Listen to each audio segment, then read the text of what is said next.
নমস্কার। গরমের সময় গরম পড়বে, কিচ্ছু করার নেই।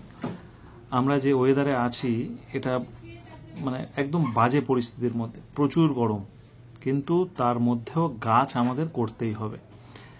ছাদে গ্রিন নেট লাগানো কি বাধ্যতামূলক? একেবারে ছাদে গ্রিন নেট লাগানো বাধ্যতামূলক নয় সমস্ত গাছের ক্ষেত্রে। কিছু কিছু স্পেশাল গাছ আমরা যারা করি সেগুলোর জন্য গ্রিন নেট লাগানোর প্রয়োজন আছে, কিন্তু সমস্ত গাছে গ্রিন নেট লাগানোর প্রয়োজন নেই। যেমন কি কি গাছ গ্রিন নেটে আমরা রাখতে পারি? বিশেষ করে আমরা যারা গ্রিন নেটে রাখছি বিভিন্ন ধরনের অর্কিড, আপনি পলিসেট করেও গ্রিন নেটের নিচে রাখতে পারেন, কিংবা শুধু গ্রিন নেটের নিচে রাখতে পারেন। এগুলো কিন্তু ছাদ বাগানীদের জন্য আলোচনা করছি, গ্রাউন্ডে যারা কাজ করছেন তাদের জন্য নয়।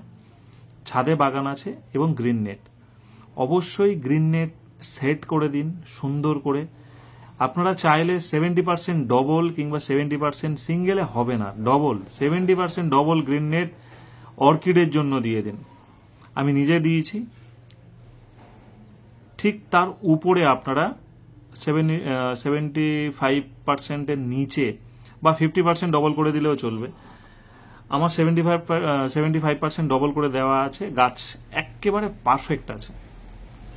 এবারে আসি গ্রিন নেটটা জবার জন্য প্রয়োজন নেই, গোলাপের জন্য প্রয়োজন নেই, ফল গাছের জন্য প্রয়োজন নেই।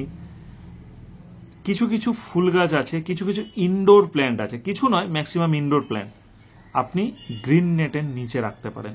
ইনডোর অর্কিড গ্রিন নেটে থাকবে। বাকি আমরা যেগুলো 12 মাস কাঠচাপা দরকার নেই, টগর দরকার নেই।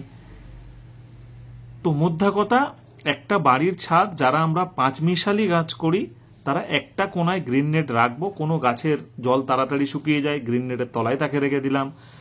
কোনো গাছ ঝিমিয়ে যাচ্ছে, তাকে রেখে দিলাম একটু গ্রিন নেটের ছাওয়ায়। তাহলে বুঝে শুনে গ্রিন নেটটা ইউজ করতে হবে। তাই পুরো ছাদ কভার করে ঢেকে ফেলার কোনো প্রয়োজন নেই।